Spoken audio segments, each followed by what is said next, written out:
अल्मोड़ा के मारचूला के पास खाई में गिरी बस, 25 से ज्यादा लोगों की मौत, कई घायल। एसडीआरएफ और एनडीआरएफ का रेस्क्यू और बचाव कार्य जारी। सीएम धामी ने पौड़ी अल्मोड़ा एआरटीओ प्रवर्तन को किया निलंबित, आयुक्त कुमाऊं मंडल को मजिस्ट्रेट जांच के निर्देश।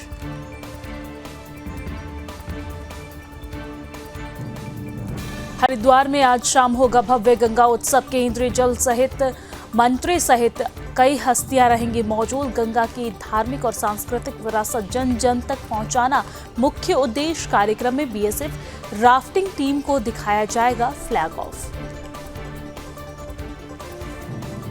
केदारनाथ उपचुनाव की उल्टी गिनती शुरू।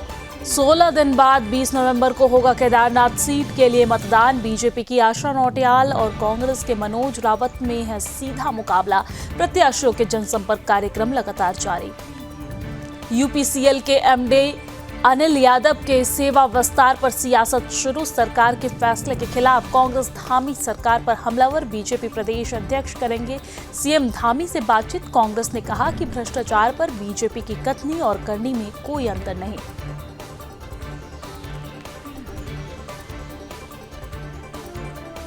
देहरादून में शिक्षा मंत्री डॉक्टर धन सिंह रावत ने शिक्षा विभाग के अधिकारियों के साथ की बैठक। अधिकारियों को दिए जरूरी दिशा निर्देश। निर्माणाधीन कार्य को जल्द पूरा करने और खाली पदों की जल्द नियुक्ति के लिए निर्देश दिए गए।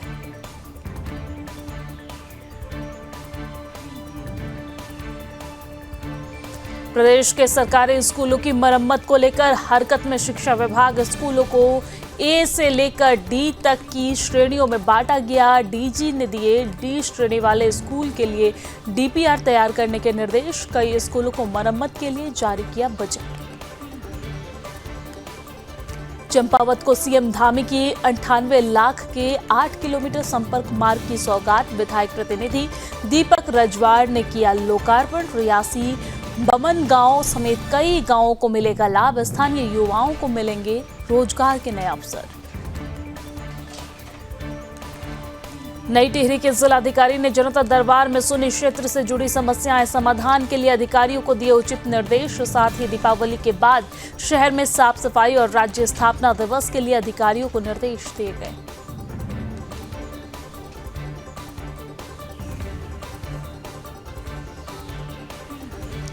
बिंदु खत्ता को धामी सरकार की बड़ी सौगात। हर घर जल योजना के तहत मिलेगा शुद्ध पानी। अधिकारी जल्द ही बिंदु खत्ता का निरीक्षण करेंगे। दर्जा राज्य मंत्री ने कहा कि केंद्र और राज्य सरकार का 31 मार्च 2025 तक योजना को पूरा करने का है लक्ष्य।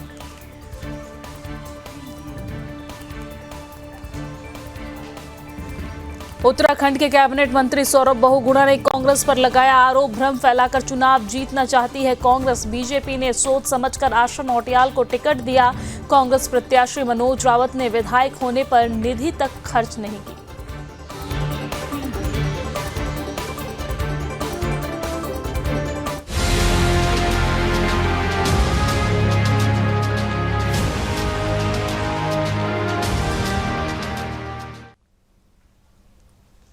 नमस्कार, सुदर्शन न्यूज पर अपना उत्तराखंड देख रहे हैं आप। मैं हूं आपके साथ दिव्या सिंह। बुलेटिन की शुरुआत इस वक्त की बड़ी खबर के साथ करेंगे। इस वक्त की बड़ी जानकारी आपको दे दें कि अल्मोड़ा से इस वक्त की बड़ी खबर सामने आ रही है, जहां पर मारचूला के पास एक यात्री से भरे बस खाई में जा गिरी है, जिसमें 36 से ज्यादा लोगों की मौत हो गई है। कई लोग घायल अभी भी बताए जा रहे हैं।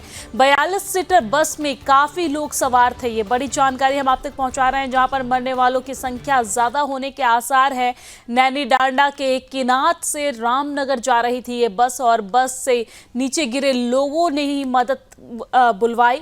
आपको जानकारी दे दें कि मौके पर पहुंची एसएसपी अल्मोड़ा, नैनीताल पुलिस और एसडीआरएफ और एनडीआरएफ की टीम भी घटनास्थल पर पहुंची, जहां पर सीएम पुष्कर सिंह धामी ने सचिव आपदा प्रबंधन से जानकारी भी ली है। आपको यह भी बता दें कि बचाव राहत कार्य तेजी से चलने के निर्देश भी सीएम पुष्कर सिंह धामी के द्वारा दिए गए हैं। रेस्क्यू और बचाव कार्य लगातार जारी है।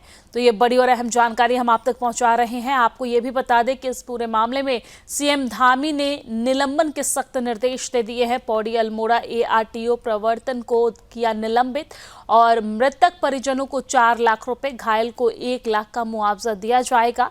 आयुक्त कुमाऊं मंडल को मजिस्ट्रेट जांच के निर्देश दिए गए हैं। तो ये बड़ी जानकारी हम आप तक पहुंचा रहे हैं, जहां पर उत्तराखंड के अल्मोड़ा में बड़ा सड़क हादसा हुआ है। मारचूला के पास एक यात्री से बस भरी हुई खाई में जा गिरी है और बस में लगभग 40 लोग सवार थे। हादसे में 36 से ज्यादा लोगों की मौत की खबर सामने आ रही है, जबकि कई लोग घायल बताए जा रहे हैं। मौत का आंकड़ा और भी बढ़ सकता है, क्योंकि मौत का आंकड़ा इसलिए बढ़ सकता है क्योंकि बहुत सारे ऐसे घायल लोग हैं जिनकी स्थिति इस वक्त गंभीर बताई जा रही है।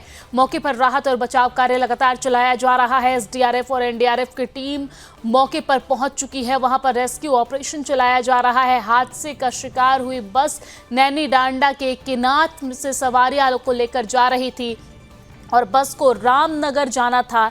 ये यूजर्स कंपनी की बस बताई जा रही है और बस सारण बैंड के पास नदी में जा गिरी है। मरने वालों की संख्या 36 से ज्यादा बताई जा रही है। सीएम पुष्कर सिंह धामी ने अल्मोड़ा में बस हादसे पर सचिव आपदा प्रबंधन आयुक्त कुमाऊं मंडल और डीएम अल्मोड़ा से फोन पर बातचीत कर घटना की जानकारी ली और बचाव और राहत कार्य तेजी से चलाने के निर्देश भी दिए गए। आपको ये भी जानकारी दे दें कि एसडीआरएफ के साथ ही एनडीआरएफ की टीम भी घटनास्थल पर पहुंच चुकी है, जहां पर लगातार रेस्क्यू और बचाव कार्य जारी है। और इस पूरे मामले में सीएम पुष्कर सिंह धामी ने पौड़ी और अल्मोड़ा क्षेत्र के एआरटीओ प्रवर्तन को निलंबित करने के निर्देश दिए हैं। अब तक मरने की सूचना है और बड़ी घटना है। पौड़ी से ये बस आ रही थी की तरफ, लगभग 9 बजे के आसपास पलटी है और इसमें काफ़ी कैजुअल्टी। अभी यहाँ 4 बहुत घायल हैं। 3 को हमने जो है एम्स ऋषिकेश में इसको रिफ़र किया है और जो है एक आदमी को एसटीएच हल्द्वानी किया है और एम्स से जो है डॉक्टरों की टीम भी आ रही है यहाँ मौके पे। जो घायल है उनके इलाज के लिए सारी टीमें एक्टिवेट हैं। अभी राहत बचाव का कार्य जारी है। और इसी खबर पर ज्यादा अपडेट के साथ, जानकारी के साथ हमारे ब्यूरो चीफ कृष्णा कुमार उत्तराखंड से हमारे साथ जुड़ गए हैं। कृष्णा, क्या कुछ अपडेट है इस पूरे मामले पर? जानकारी ये निकलकर सामने आ रही है कि मरने वालों की संख्या 36 पहुंच गई है, जिनकी हालत गंभीर बताई जा रही है। जो घायल है उनके स्वास्थ्य को लेकर क्या अपडेट है इस पर? बिल्कुल दिव्या, देखिए सुबह करीब लगभग 9 बजे जो है पौड़ी गढ़वाल से अल्मोड़ा के लिए एक प्राइवेट बस जो है वह लगभग 40 से ज्यादा यात्रियों को लेकर अल्मोड़ा के लिए निकलती है। फिर उसको मारचूला में जो है वो बस काफी ज्यादा दुर्घटनाग्रस्त 3 मीटर खाई में गिर जाती है, जिसमें जो है काफी ज्यादा लोग जो है वो गंभीर रूप से घायल हो गए। अगर हम मृत्यु की संख्या की बात करते हैं तो वो 36 पहुंच चुकी है, जिसकी कंफर्मेशन जो है वो कुमाऊं कमिश्नर दीपक रावत ने भी कर दी है। और उसके बाद उन्होंने बताया कि 4 लोग जो थे वो गंभीर रूप से घायल थे, जिसमें से 3 लोगों को जो है वो हेली एम्बुलेंस की मदद से जो है वो ऋषिकेश एम्स में शिफ्ट किया जाएगा, क्योंकि मुख्यमंत्री पुष्कर सिंह धामी को भी जैसे ये जानकारी मिली थी बस दुर्घटना की, तो उन्होंने भी स्वयं इस पर एक्शन लेते हुए तुरंत ही उन्होंने एआरटीओ पौड़ी गढ़वाल और अल्मोड़ा को जो है उससे निलंबन के आदेश दिए थे। और उन्होंने साथ ही ये घोषणा भी कर दी थी जो घायल हुए हैं उनको 1-1 लाख रुपए का मुआवजा जो है वो राज्य सरकार की तरफ से दिया जाएगा और जो मृतक है उनके परिवार को 4-4 लाख रुपए दिए जाएंगे। दोस्तों, मुख्यमंत्री पुष्कर सिंह धामी भी एक तरीके से एक्शन मोड पे है। मिनिस्ट्रियल जांच के उन्होंने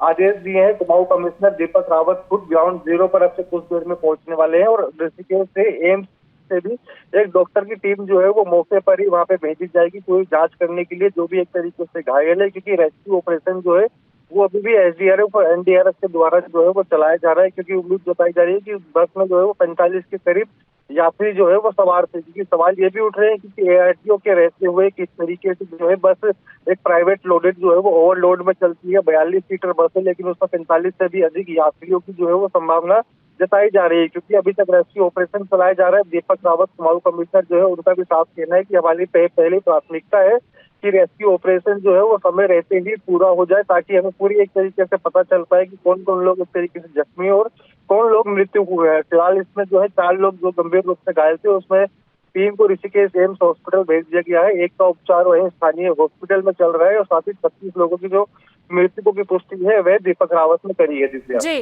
कृष्णा, घायलों की क्या स्थिति इस वक्त बताई जा रही है? बिल्कुल दिव्या, देखिए मैंने वही बताया कि जो 4 लोग गंभीर रूप से घायल थे उसमें से 3 लोगों को हेली एम्बुलेंस की सेवा से अल्मोड़ा के बारचूला से जो है वो ऋषिकेश एम्स में शिफ्ट किया गया है। एक जो घायल था उसका उपचार जो ज्यादा एक तरीके से गंभीर रूप से घायल नहीं था, की जो स्थिति है वो बेहद गंभीर बताई जा रही है कृष्णा, जिसको देखते हुए उन्हें ऋषिकेश एम्स भेजा गया है। इस पूरी घटना के बाद सीएम पुष्कर सिंह धामी की तरफ से क्या कुछ कार्रवाई की जा रही है और घटना के पीछे की वजह क्या है? बिल्कुल, देखिए घटना के पीछे की वजह जो है वो साफ-साफ मानी जा रही है कि प्राइवेट जितनी भी बसें होती है डग्गा मार की, वो हमेशा ओवरलोड में चलती है। अगर उनकी बस सीटिंग की समस्या अगर उनकी 40 होती है तो वो अपनी समस्या के अनुसार जो है वो 45, कहीं पे 45 लोग, कहीं पे 45 सवारी, ऐसे वो बिठा-बिठा कर ले जाते हैं। तो ऐसे में तमाम सवाल प्रशासन के भी उठते हैं कि तमाम वो हमेशा दावे भी करता है कि डग्गा मार की बसें जो है यहाँ पर नहीं चलेगी, जिससे एक तरीके से जब दुर्घटना की जानकारी जो है वो मुख्यमंत्री पुष्कर सिंह धामी को भी लगी, तो उन्होंने तुरंत इस पर संज्ञान लिया। उन्होंने तुरंत दोनों आरटीओ को जो बुरे लगते हैं अल्मोड़ा और पौड़ी गढ़वाल के आरटीओ को जो है उन्होंने निलंबित करने के आदेश जो है वो शासन को दिए हैं। उसके बाद उन्होंने सिटी मजिस्ट्रेट जांच के भी उन्होंने आदेश दिए हैं। अब जांच के बाद ही स्पष्ट पूरा पता चल पाएगा कि क्या एक तरीके से प्रमुख वजह है हादसे की, क्योंकि पहले अगर हम प्रमुखता माने तो ओवरलोड ही हमेशा ऐसे हादसों में देखा जाता है कि जो बसें होती है ओवरलोडेड, वो पहाड़ों पर चलने में एक तरीके से सक्षम नहीं हो पाती है। तो कई जगह पर मोड़ पे या कहीं ढलान पे तो ड्राइवरों को काफी दिक्कतें होती है, कहीं तो बस की ब्रेक नहीं लगती है, क्योंकि काफी ओवरलोडेड बस जो है वो चलती है। तो अब इसमें आज मुख्यमंत्री पुष्कर सिंह धामी ने भी एक तरीके से गंभीरता से जो है वो जांच के आदेश दिए हैं। अब देखना होगा कि आने वाले समय में प्रदेश में कितनी डग्गा मार की बसें जो अवैध रूप से अभी भी चलती है, जिनके खिलाफ पिछले दिनों रोडवेज के कर्मचारी भी इस तरीके से धरना प्रदर्शन कर रहे थे। उसके बाद भी शासन प्रशासन ने इनको आश्वासन दिया था कि डग्गा मार की जो बसें हैं हम उनको नहीं चलने देंगे, लेकिन आश्वासन के बावजूद देखिए ग्राउंड जीरो पर डग्गा मार की बसें चल रही है और इतना बड़ा एक तरीके से हादसा हो जाता है जिसमें 36 लोगों की एक तरीके से गंभीर रूप से एक तरीके से उनकी मृत्यु हो जाती है, कई लोग घायल हो जाते हैं। तो शासन प्रशासन एक तरीके से लगातार कटघरे में खड़ा होता हुआ दिख रहा है कि सिर्फ पौड़ी गढ़वाल से भी ये मामला सामने आया है। अल्मोड़ा बस जा रही थी, उसकी दुर्घटना हो जाती है, लेकिन अब आने वाले समय में और जो उत्तराखंड के दुर्गम क्षेत्र हैं उन पे क्या हाल होगा, प्रशासन, शासन प्रशासन और वहाँ के स्थानीय आरटीओ क्या एक्शन लेता है और कब डग्गा मारी उत्तराखंड से रोकता है, ये आने वाला वक्त बताएगा। देखिए आप हादसे के पीछे की वजह क्या है, तेज रफ्तार, ओवरलोडिंग, टेक्निकल इशू या फिर कुछ और, ये आने वाला वक्त ही बताएगा, क्योंकि इस पूरे मामले पर जांच जारी है। धन्यवाद कृष्णा तमाम जानकारी साझा करने के लिए। इस पूरे मामले पर सीएम पुष्कर सिंह धामी क्या कुछ कह रहे हैं, साथ ही साथ अधिकारियों का क्या कुछ कहना है, वो भी आपको सुनवाते हैं। दुखद घटना है और इसमें सर्च एंड रेस्क्यू ऑपरेशन अभी चल रहा है। अभी तक जो पुष्टि हुई है इसमें 36 टोटल कैजुअलिटीज की पुष्टि हुई है। अब माननीय मुख्यमंत्री जी की ओर से इसमें जिनकी डेथ हुई है उनको 4 लाख उनके परिवार को देने की घोषणा हुई है और जो घायल हैं उनको 1 लाख रुपए की माननीय मुख्यमंत्री जी की ओर से राहत देने की घोषणा हुई है। सर्च एंड रेस्क्यू ऑपरेशन अभी चल रहा है।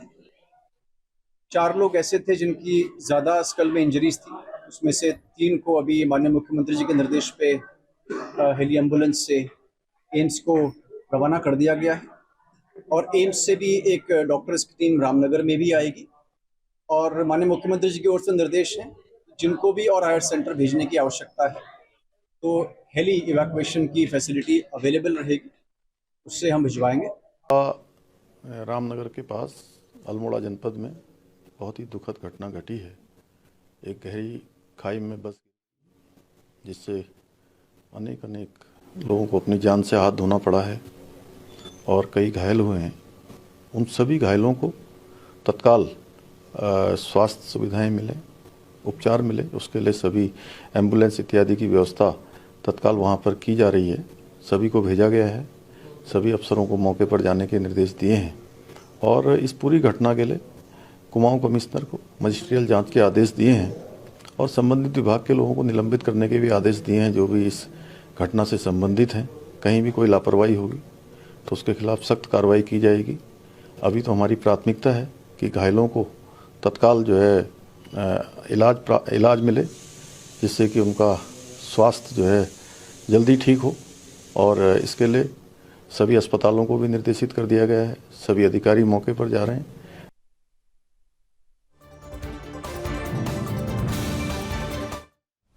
तो सभी अस्पतालों को भी निर्देशित कर दिया गया है। सभी अधिकारी मौके पर जा रहे हैं। पूरे मामले में जांच जारी है, कार्रवाई भी जारी है और साथ ही साथ घायलों का इलाज भी जारी है। चलिए अब आगे बढ़ते हैं और बात हरिद्वार की करते हैं। हरिद्वार में आज भव्य गंगा उत्सव होगा। ये बड़ी और अहम जानकारी हम आप तक पहुंचा रहे हैं, जहां पर धर्मनगरी हरिद्वार में आज भव्य गंगा उत्सव होने जा रहा है। केंद्रीय जल मंत्री सहित कई हस्तियां इस दौरान मौजूद रहेंगी। गंगा की धार्मिक सांस्कृतिक विरासत जन जन तक पहुंचाने का कार्य किया जाएगा इस उत्सव के माध्यम से, और बीएसएफ राफ्टिंग टीम को फ्लैग ऑफ भी किया जाएगा। तो ये बड़ी और अहम जानकारी, जहां पर आज यानी कि 4 नवंबर को हरिद्वार में गंगा उत्सव का आयोजन किया जा रहा है। उत्सव की तैयारियां अपने अंतिम चरण में है, जिसका जायजा लेने के लिए नमामि गंगे स्वच्छता मिशन के महानिदेशक राजीव मित्तल हरिद्वार में ही डेरा डाले हुए हैं। आपको ये भी बता दें कि बीते रविवार को उन्होंने नमामि गंगे घाट पर पहुंचकर तैयारियों का जायजा लिया था। और आपको ये जानकारी दे दें कि गंगा की धार्मिक और सांस्कृतिक विरासत को जन जन तक पहुंचाने के उद्देश्य से इस उत्सव का आयोजन किया जा रहा है। डीजी राजीव मित्तल ने बताया है कि गंगा उत्सव में केंद्रीय जल शक्ति मंत्री और आर पाटिल सहित कई जानी मानी हस्तियां प्रतिभाग करने जा रही हैं। उन्होंने कहा है कि इस कार्यक्रम में फिल्म अभिनेता आशुतोष राणा का शिव स्रोत और राजीव खंडेलवाल के गंगा यात्रा का अनुभव लोगों को सुनने को मिलेगा। उन्होंने ये भी जानकारी दी है कि कार्यक्रम में केंद्रीय मंत्री जल संरक्षण का संदेश देते हुए महाशीर मछलियां गंगा में छोड़ेंगे और यहां से ही बीएसएफ की राफ्टिंग टीम को फ्लैग ऑफ भी किया जाएगा।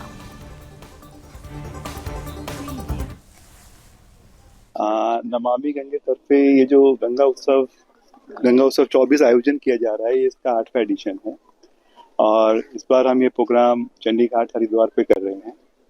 इस प्रोग्राम में काफ़ी आकर्षण है। सबसे पहले इसमें जो बीएसएफ का एक वुमेन राफ्टिंग कंटिजेंट है, उसको फ्लैग ऑफ किया जाएगा।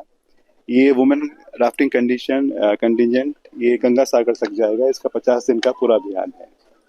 उसके बाद में माननीय मंत्री महोदय जो सीआर पाटिल साहब के हाथ से कुछ मछलियाँ छोड़ी जाएंगी, मासीर मछलियाँ छोड़ी जाएंगी नदी के संवर्धन के लिए, बायोडाइवर्सिटी कंजर्वेशन के हिसाब से।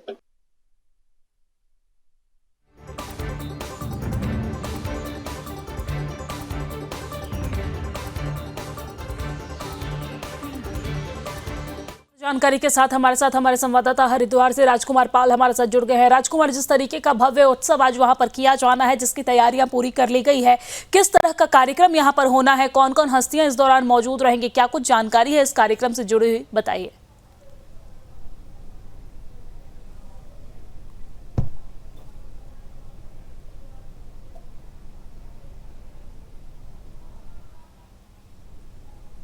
राजकुमार, क्या आपको मेरी आवाज मिल रही है?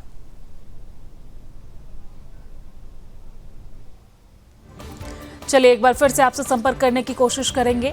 बहरहाल आपको ये जानकारी दे दें और तस्वीरों के माध्यम से भी दिखा दें कि किस तरह की तैयारियां यहां पर की जा रही है। तैयारियां अपने अंतिम चरण में है, क्योंकि आज ये कार्यक्रम है भव्य और दिव्य कार्यक्रम। आप देख सकते हैं नमामि गंगे घाट पर ये कार्यक्रम है। मंच पूरी तरीके से सजकर तैयार है। शाम को कई हस्तियां यहां पर मौजूद रहेंगी। लोगों में भी उत्साह है। अधिकारी जो हैं वो निरीक्षण करते, जायजा लेते नजर आ रहे हैं। इस कार्यक्रम में जल शक्ति मंत्री भी मौजूद रहेंगे और उसके साथ साथ कई अन्य मंत्री भी इस कार्यक्रम में मौजूद रहेंगे। आपको बता दें कि इस कार्यक्रम में फिल्म अभिनेता आशुतोष राणा का शिव स्रोत और राजीव खंडेलवाल के गंगा यात्रा का अनुभव भी लोगों को, दर्शकों को सुनने को मिलेगा। और कार्यक्रम में केंद्रीय मंत्री जल संरक्षण का संदेश देते हुए महाशीर मछलियां गंगा में छोड़ने का कार्यक्रम भी किया जाएगा और इसी के साथ बीएसएफ की राफ्टिंग टीम को फ्लैग ऑफ भी किया जाएगा। तैयारियां लगभग पूरी हो चुकी है, क्योंकि आज ही ये कार्यक्रम है। लोगों में उत्साह है, जोश है। कार्यक्रम को लेकर अधिकारी, पदाधिकारी जो हैं वो भी पूरी तरीके से मुस्तैद हैं, तैयार हैं। हमारे साथ एक बार फिर से राजकुमार पाल हमारे साथ हरिद्वार से हमारे संवाददाता जुड़ गए हैं। राजकुमार, क्या आपको मेरी आवाज मिल रही है? किस तरह की तैयारियां वहां पर की गई है, तस्वीरें क्या देखने को मिल रही है? क्योंकि आज भव्य और दिव्य उत्सव है, कार्यक्रम है, इसको लेकर जो अधिकारी पदाधिकारी हैं वो भी यहां पर तैनात हैं, निरीक्षण करते नजर आ रहे हैं। किस तरह का उत्सव, क्या कुछ जानकारी, अपडेट क्या है मामले पर? देखिए दिव्या, बिल्कुल आपको बताना चाहेंगे कि केंद्र सरकार की नमामि गंगे स्वच्छता अभियान के तहत जो है गंगा उत्सव का आयोजन जो है आज 8वां आयोजन जो है हरिद्वार में किया जा रहा है। बड़े स्तर का ये आयोजन यहाँ पर होने वाला है। आपको बता दें, केंद्र सरकार के जल शक्ति मंत्री आर.सी. पाटिल यहाँ पर पहुंचने वाले हैं 3:30 बजे के आसपास लगभग ये प्रोग्राम रहने वाला है। वहीं पर आशुतोष राणा यहाँ पर शिव स्त्रोत का कार्यक्रम यहाँ पर रहने वाला है। बीएसएफ की महिला विंग के द्वारा जो है राफ्टिंग का यहाँ पर शुभारंभ किया जाएगा, जो सीधा गंगा सागर तक जाने वाला है। और साथ ही साथ जो केंद्रीय जल शक्ति मंत्री है वो यहाँ पर महाशीर मछलियों का यहाँ पर छोड़कर गंगा की स्वच्छता को लेकर एक संदेश यहाँ से जारी करेंगे। साथ साथ जो है कई कार्यक्रम यहाँ पर रहने वाले हैं। साथ साथ जो है उत्तराखंड के कैबिनेट मंत्री रेखा आर्य भी यहाँ पर कार्यक्रम में सम्मिलित होने वाली है। साथ साथ जो है हरिद्वार सांसद तीरथ सिंह रावत भी यहाँ पर इस कार्यक्रम में मौजूद रहने वाले हैं। आपको बता दें कि गंगा उत्सव का कार्यक्रम का एक उद्देश्य है पूरे भारत में जो नदियों को जो है रख रखाव और स्वच्छता को लेकर एक अभियान नमामि गंगे के द्वारा चलाया जा रहा है, जिस पर जो एक भव्य रूप में यहाँ पर गंगा उत्सव यहाँ पर किया जा रहा है, जिसमें गंगा की संरक्षक नदियां और साथ ही साथ गंगा की जो स्वच्छता और निर्मलता को लेकर कई अभियान उनके द्वारा चलाए जाते हैं, उनको लेकर यहाँ पर एक कार्यक्रम का आयोजन किया गया है। यह प्रोग्राम जो आज सुबह 10 बजे से चालू हो चुका है, इसमें जो छात्रों को जो विजुअल के माध्यम से गंगा की स्वच्छता के लिए एक संदेश दिया जाएगा। साथ ही साथ अन्य प्रोग्रामों के तहत जो हरिद्वार के निवासी और बाहर से आने वाले गणमान्य लोग हैं, उनको एक गंगा स्वच्छता के बारे में यहाँ से जानकारी दी जाएगी। कुल मिलाकर आपको बताना चाहेंगे कि ये जो प्रोग्राम है लगातार गंगा की स्वच्छता को लेकर ये आयोजित किया जा रहा है, जिसमें सैकड़ों की संख्या में यहाँ हरिद्वार और पूरे भारतवर्ष से यहाँ पर लोग पहुंचने वाले हैं। और सभी मद्देनजर देखते हुए पुलिस प्रशासन और प्रशासन ने यहाँ पर तैयारियां पूरी कर ली है। किस किस प्रोग्राम जो मिनट टू मिनट प्रोग्राम है, क्या क्या प्रोग्राम रहने वाले हैं, 3:30 बजे से लेकर और 8:30 बजे तक ये प्रोग्राम यहाँ पर चलने वाला है। गंगा उत्सव के माध्यम से जो है हरिद्वार से लेकर और गंगा सागर तक जो गंगा नदी है इसकी स्वच्छता का अभियान, साथ ही साथ नमामि गंगे के द्वारा कई अभियान लगातार गंगा की सफाई को लेकर चलाए जा रहे हैं, उनका भी यहाँ पर प्रदर्शन किया जाएगा। साथ ही साथ कई आयोजन यहाँ पर देखने को मिलेंगे। जैसा कि आपको तस्वीरों के माध्यम से भी दिख रहा है कि तैयारियां यहाँ पर पूरी कर ली गई हैं। साथ साथ गंगा स्वच्छता मिशन के द्वारा भी यहाँ पर कई कार्यक्रम आयोजित किए जाएंगे, जिससे आने वाले समय में गंगा की स्वच्छता और निर्मलता बरकरार रहे, इसके लिए भारत सरकार के द्वारा लगातार आयोजन किए जा रहे हैं। ठीक है राजकुमार, हम ये समझने की कोशिश करेंगे कि इस कार्यक्रम के माध्यम से लोगों को, दर्शकों को क्या कुछ संदेश देने की कोशिश है सरकार की?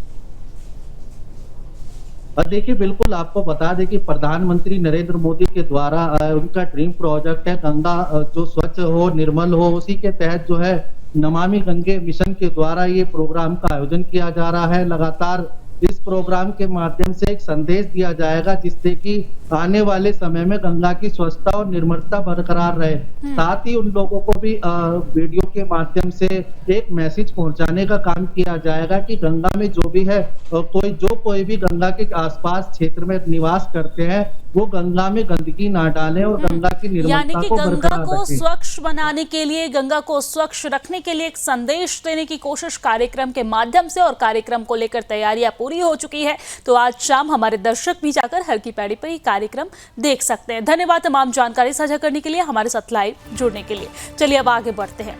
प्रदेश सरकार ने यूपीसीएल के प्रबंध निदेशक अनिल यादव को 2 साल का सेवा विस्तार दिया है। सरकार के इस फैसले के खिलाफ कांग्रेस लगातार हमलावर हो रही है। केदारनाथ उपचुनाव में कांग्रेस इसे मुद्दा बना रही है कि भ्रष्टाचार के आरोपी अनिल यादव को सेवा विस्तार देकर सरकार साबित कर रही है कि वो भ्रष्टाचारियों को संरक्षण दे रही है।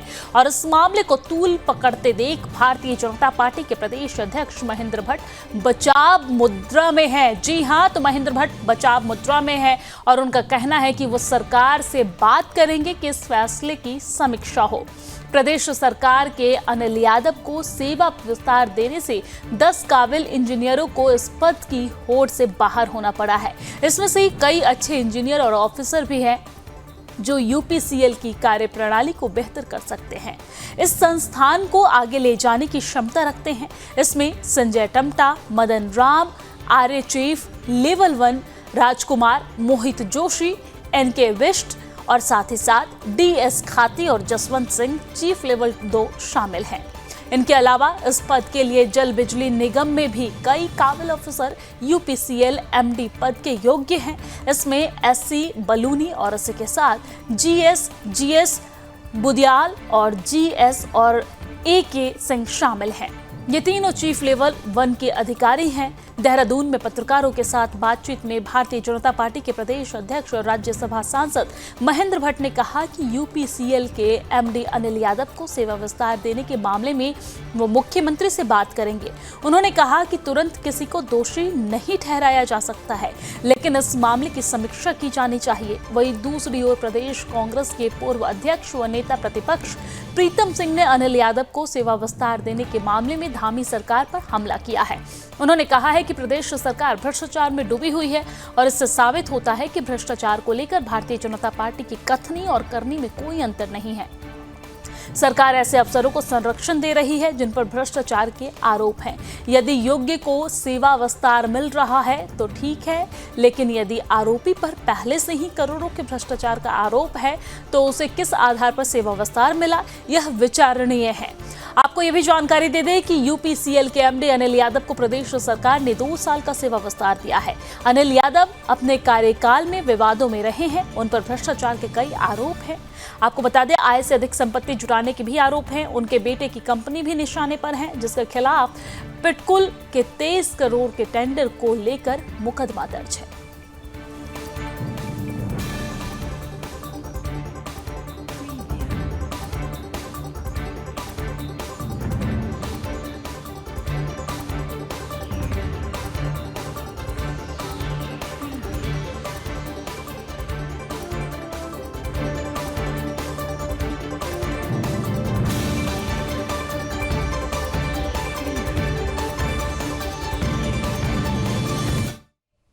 और चलिए अब आगे बढ़ते हुए बात देहरादून की कर लेते हैं, जहां पर मौसम से जुड़ी हुई बड़ी खबर सामने आ रही है। देहरादून में सुबह शाम हल्की ठंडक महसूस हो रही है। दिन भर चटक धूप खिलने के कारण हल्की गर्माहट रहती है। हालांकि अधिकतम और न्यूनतम तापमान सामान्य से अधिक है।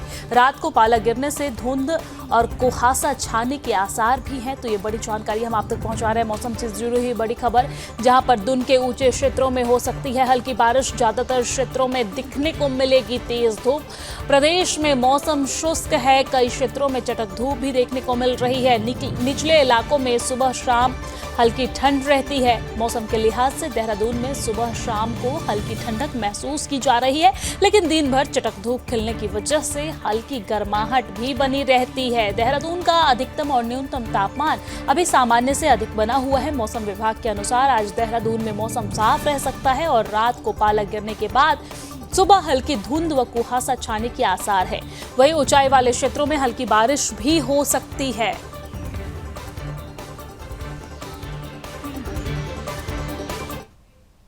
और इसी के साथ अपना उत्तराखंड की खबरों में फिलहाल के लिए इतना ही, लेकिन देश और दुनिया की तमाम खबरों के लिए आप देखते रहिए सुदर्शन न्यूज। जय हिंद।